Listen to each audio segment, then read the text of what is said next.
How to unblock users on Viber. Hello everyone and welcome to my channel. In this video I will tell you how to easily unlock the user in the application Viber. Everything is very simple, you just need to follow me step by step to avoid any mistakes. We have two ways of doing this. First is the primary.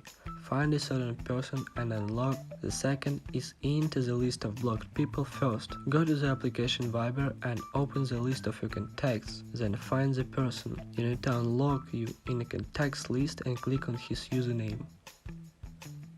Then click on the option Send Message or Free Call and you will be given a sync where you will be told that you have blocked this person, and all you have to do is press off on the scene and the person will be automatically unlocked. You can also log in by username to the person you want and click on the Edit option in the upper right corner. Then click on the Unblock this contact option and that user will be automatically unlocked.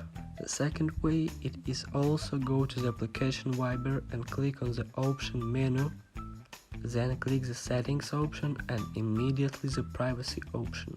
Then scroll down and find the block list item. Click on it and at the top of the screen you can watch the faces you have blocked. To unlock them you just click on the option Unblock and this person will be unlocked. That's it. Thank you for watching.